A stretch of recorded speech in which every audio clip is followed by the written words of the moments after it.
Welcome, listeners. I am Lisa Koski, and I am feeling blessed again to have Jenni Rochelle with me today. And the reason I'm so thankful that Jenni's here is I want to talk a little bit about something that a lot of people that listen to this podcast go through, and that is betrayal. And Jenni is the betrayal expert, and she is going to go into details about how she came to do what she does. But we're going to talk about betrayal and kind of healing from it, and then even move into dating a little bit. I don't think I talk about dating enough on this podcast. Dating after divorce, dating after betrayal. So, Jenni, so thankful that you're here. So excited to get to know you better. So, welcome. And can you share your story as to how you became kind of the betrayal expert? I certainly never saw this coming a few years ago, for sure. But that's how betrayal is in general, right? It surprises you. But Mhm. thank you so much for having me on. I'm super excited. So many of my clients are navigating divorce. And so I love that you're doing it differently because there's so much that's frustrating about the process. So I love the work that you do. So thank you. Thank you. So I'm a betrayal trauma specialist. The dates always get a little bit fuzzy, but it was approximately 2012. I discovered that my now ex-husband, he was a sex addict. So now I'll talk a lot about betrayal in general. Sort of my experience in some of my training has been specific to women who are recovering from the discovery that their person was a sex addict. And so that's not everybody's case. What I find most of the women that find me, they have a similar story. And so it can look a little bit different, but I discovered that my now ex-husband was a sex addict, and I went into denial about that for several years. And then about 2.5 years later, we call them in the sex addict betrayal trauma world, we call them a D-Day, a discovery day, right? When we're like, oh, we discover the affair, we discover the porn addiction, I've heard all kinds of horrible stories about things that have gone on, like disturbing stories. And so sex addiction can look like lots of different ways.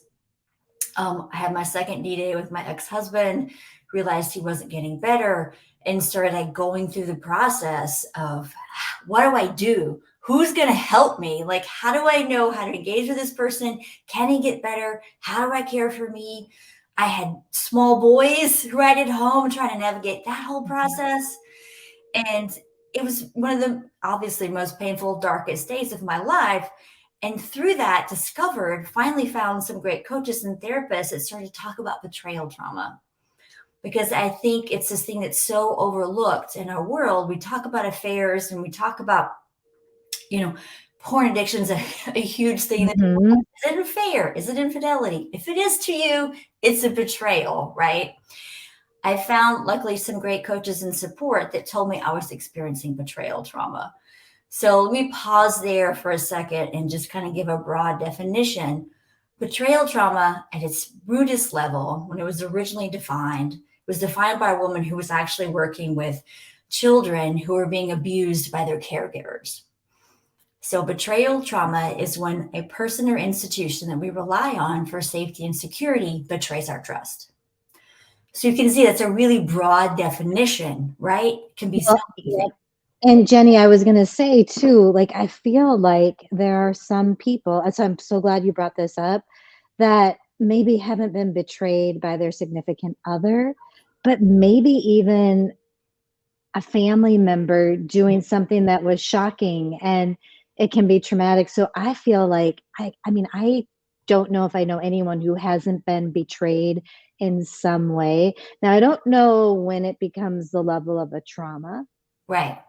So maybe you'll share that with me. Yeah, absolutely. And I think you're right. I think we can experience sort of some level of trauma from any sort of betrayal. And so you're right. It's like if you think about I have two examples I like to talk about. One is the Catholic Church and the priest scandal of what was happening. That was a huge betrayal to that community and the outrage. And even those who weren't individually impacted, like everybody in that community was impacted by what was happening by that institution.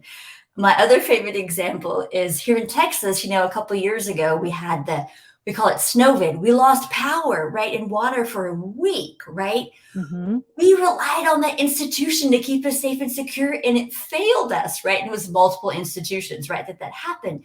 But this outrage and upset that was happening after that, that was the state of Texas feeling betrayed by, right, those are supposed to keep us safe and secure. So those are sort of examples of like an institutional level, but you're right. We have friends betray us, like Mm-hmm. girlfriends, right? Mm-hmm. Bosses can betray us, and it's extremely personal. And I think we can discount our experience because it wasn't our spouse, right? Who did Right. it. And it's just as profound. And is it a trauma or not a trauma? People respond differently to different circumstances. And so I think if you have a history of prior trauma, you might have a stronger, more traumatic reaction. We also know these days, though, there's like capital T traumas and like little t traumas, Yes. right? And so it may not be a capital T, but it for sure could be a little t. Right. Right. Okay. So you're going through this betrayal. You're trying to navigate. How did you heal from it? I mean, It's ongoing. yeah. Can the spouse the spouse or the other person also heal from being the betrayer? Yeah, and that's very much dependent on them and their process, right? Like, are they ready to do the work and do the healing? And again, I'm sort of speaking specifically to when there's sex addiction. So my ex, the sex addict, he is in recovery. We co-parent together. He's very active in the recovery community here. And so I think that they can heal. It takes a really long time to recover from sex addiction because the empathy pathways in the brain, they don't exist. And so they have to learn how to have empathy. And it can take 2 to 5 years for that rewiring to happen. It's significant. Wow. And I'll say that most, I don't have statistics. This is more about experiential reality, right? Mm-hmm. Most sex addicts have a prior history of trauma as well. Okay. Right. And so can they admit to themselves, like all addicts, that they have a problem and Mm-hmm. do the work to get better? Right. So kind of heal yourself. Right. But Absolutely. but you're going to be in it for a while. If Yeah. yeah. Absolutely. And that's sort of like, the addicts, the person with the addictions process, the betrayer. For the betrayed, again, it can depend on the level of trauma that occurs. But I don't want to like minimize. Everyone suffers the same. We don't want to do comparative suffering of Right. different traumas. For myself and the women that I usually work with, there's been sort of significant lies and betrayal that have happened over a number of years. And so you have often capital T traumas and lots of cumulative little t traumas that also happen. And so that process can also take a really long time. And depending on where you are in the relationship and if you're staying in the marriage, where your partner's recovery is, because we heal from trauma in phases. So I've been trained by I have to say this slowly, the Association, APSETS, Association of Partners of Sex Addict Trauma Specialists. And they have developed what they call the multidimensional partner trauma model. And even though sex addicts is in the title, it really is about betrayal trauma and that process. And they have developed this model that's rooted in work done by Judith Herman, who talked about trauma in general. So for many years, partners of sex addicts were called co-addicts, and we were labeled as enabling and codependent. And I don't like any of these words. That's why I don't like any of those words. And what they discovered, what they made the case for, was actually all of these behaviors that are labeled as codependency are actually PTSD. Really?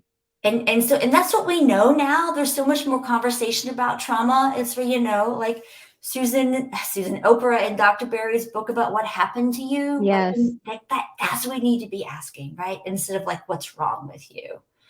So I'll pause. No, I was just going to ask you. So you mentioned that there are 4 stages to healing. Can you just let me know what those are? I can. If I said 4, there's actually 3. So stage 1 is safety and security. Okay. So that's in the beginning. You discover the betrayal. You need a whole lot of boundaries. You need a whole lot of support. And you have to have that safety and stability in your life to go on to the other phases. If you're constantly being re-traumatized or you don't feel safe, um, you can't heal from that, right? Because it's ongoing. It's like you're having a car wreck every day, right? Or you're tripping and falling on a broken leg every day. And I'll just say a little bit more about the PTSD. There's been some work done by APSAT, some studies that 76% of people, mostly women, who've Hmm. experienced, who discover their partner's a sex addict, experience PTSD similar to someone who's had a violent sexual assault. Really? It's real, it is significant in the body, right? Like the dysregulation, the rapid heartbeat, the triggers, like all of that. It's very serious, the reaction. And even like I said, if your partner is not a sex addict, the trauma, the betrayal is so significant. So phase one is all about safety and security. Phase two is about remembrance and mourning. Okay. So this is the time, this is where you start to do more of the healing work. You can do some family of origin work at this time. You're starting to do maybe a little more couples work, but it's where the first phase, you really can't work on yourself, right? And on the relationship until you have the safety in place. Remembrance is mourning is where you start to do more of the grieving process, not that you're not grieving the whole time, but you do remembrance and mourning. You start to pay attention to your story. You look at what happened to you. It's just, you start to dig in deeper to some of the healing process. Then finally, you get to stage three, which is called reconnection. So that's the time where you're really reconnecting with self, reconnecting with other people. You know, when you go through a trauma, it's so isolating, right? Hmm. Especially with affairs and with sex addiction. We can talk about drug addiction all day, but when it comes to sex, it's like we don't want to talk about it. It's so taboo, right? Which I think is why sex addiction is a thing, because we still have so much shame around sex. Right. But reconnection is starting to reconnect with yourself. If you're staying in the marriage, starting to reconnect, do more couples work, and like reconnecting with the bigger world. Like, who am I now? Right? Especially in the case of divorce. Who am I now? How do I start to move on? What does dating look like? Right? How do I start my whole life over? In my case, I was 48 with 3 boys. I was Wow. like, what? Which is why it can be really hard to leave a relationship that's not good for us because we're afraid to start over, right? Right. Especially when we're older. So, okay, so you get safe and secure so that you can work on yourself. Yeah. And then you start listening to your story, being aware of it, and then kind of healing from it, right? And then the reconnection begins. Those Right. are the three steps. Yep. So this is kind of where maybe dating would Yes. come in. And I can imagine that once you've been betrayed, it would be a little bit scary to Absolutely. trust anyone, you know? Absolutely. Yeah, absolutely. And I like to call dating like 3 plus, or like sex is like 3 plus. Like you move through those very slowly, right? Yep. And it's different for everybody when you get to that point. But absolutely, we have all these fears around dating. Am I too old? Is my picker broken? Right? Are there any good men out there? And really, I find that all of it boils down to, do I trust myself to make good decisions? Hmm. Because ultimately, unfortunately, we blame ourselves for what happened. And we do that for some really valid reasons. One of them, it's like, if we can blame ourselves, we can keep it from happening again.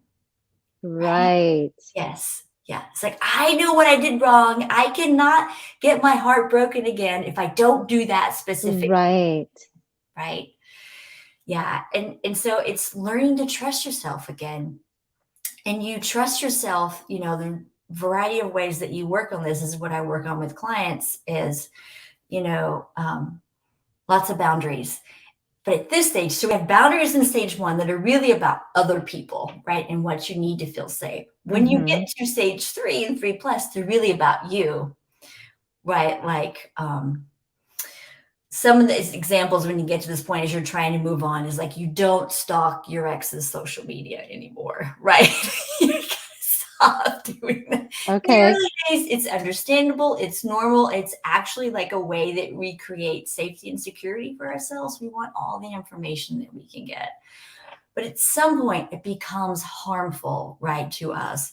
Other types of boundaries are like when we start talking about sex, you say like, I'm not going to sleep with this person until X, Y, and Z. And then we get in the heat of the moment, as we do. And maybe we go further than we're actually comfortable with. All those little small ways are how, we cannot trust ourselves. We have this Right. doubt, right? So it's boundaries for ourselves and sticking with those. And that's like, and it's a slow process. Like you learn to trust yourself over time. And one of the things that I do is it's a relational pattern work that I pulled together. It's a little bit of a Mago theory, which says, right, like we pick a person unconsciously to heal what happened to us when we were little kids. And I blend that with, so we look at like family work stuff. I blend that with, it's actually a 12-step moral inventory process where we look at all of your relationships and figure out what's the pattern of how you showed up in them over time. It's always fascinating whenever I have women that are like, I've done all the family origin. I'm like, I promise you'll find something different when you do this work. And when we can understand how we've been showing up in relationships, and it's typically unhealed, unprocessed trauma from when we were little girls. Nobody gets everything that they need when they're little girls. So we're trying to work that out. Again, it's trauma. It's not conscious, right? So when we can see that, then we can understand and start to make choices differently in relationships. Okay, I love that because it's you going in it. You can't do this unless you're going to go in and do the work.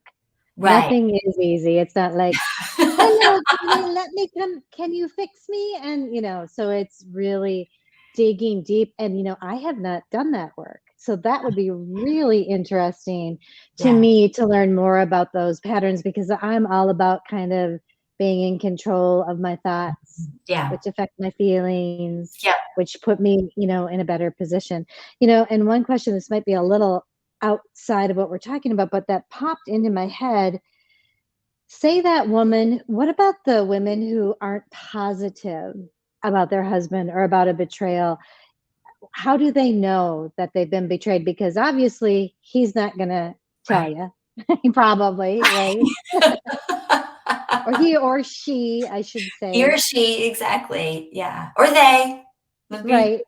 I know there's all kinds of different things now. Yes. Yeah. Yeah.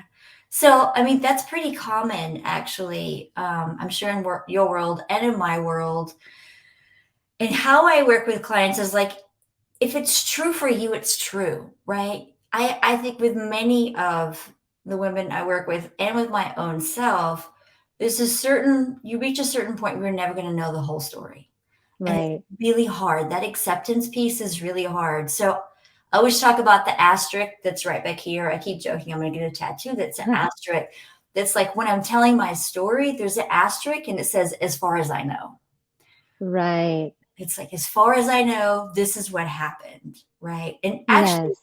part of like living with betrayal trauma is, even when I talk about my current husband, who's the most magnificent person in the world, but when I tell my story about how great it is, there's still like this little voice in the back of my head that's like, as far as I know. And it's just a Right. word called hypervigilance, which is like when you have significant trauma, especially betrayal trauma, you are then sort of on guard for something bad Yes. to happen, right?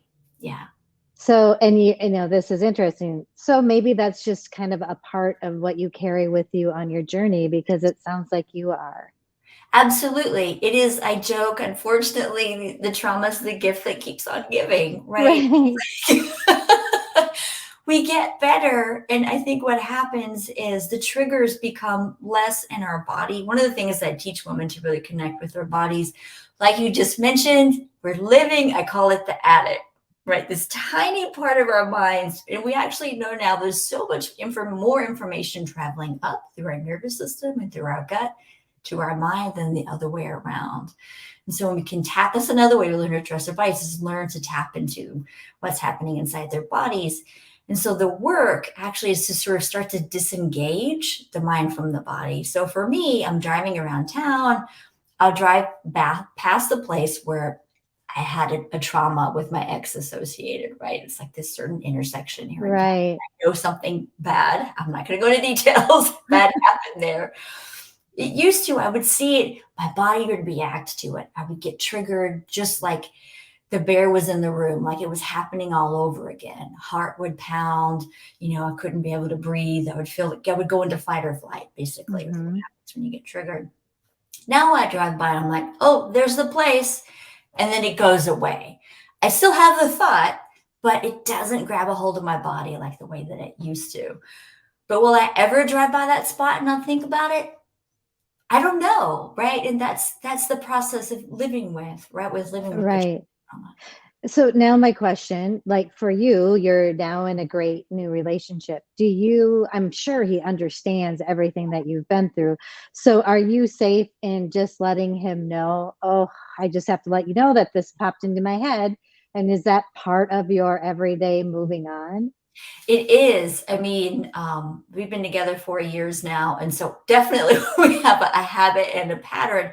And that I don't have to let him know when it happens every time because it kind of Hmm. comes and goes.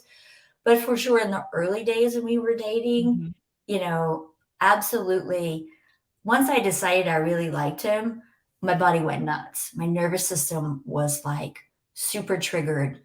It was like I was Ah. back in the unsafe situation because my body, which our body keeps the score, right? That's what that means. My Hmm. body remembered being vulnerable and hurt. And so it was, probably 2 months of really like trying to regulate my nervous system and a lot of really honest conversations with him. And I never sat down at once and told him like my whole story, which is significant, but I would tell him sort of like little pieces of it and say, this is me. And Hmm. you get to decide whether you're in or not. And if you're in, this is what it's going to look like. And it's going to be messy and it's going to be a process. And he's been amazing, right? And because I'm worth it. Right. 'Cause I'm worth it. Absolutely. Absolutely. But like lots of talking about, I'm feeling triggered, and he would do something that triggered me. And so part of my work is like, okay, how much is it about this thing that he did, and how much of this is what happened in the past? Hmm. And I'll tell you also, it also happens when you're raising kids because teenagers, Yeah. it's part of the developmental process, right? Right. And you're like, oh, I have this big reaction. How much is it about my 15-year-old? How much is it about Yeah. like, what my ex did? So try and navigate that and trying to be as honest with yourself and learning, oh, I need to regulate myself. This is not so much about what Jeff's my husband, about what happened with Jeff, but what happened in the past. Right. So kind of being aware of those feelings and triggers and then looking at maybe the thoughts Yeah, behind that. And then, you can remember the thought that, oh, that was Jeff. right. Now I'm with whoever. Yeah. Well, my ex was Rob. Current Oh, is Jeff. sorry.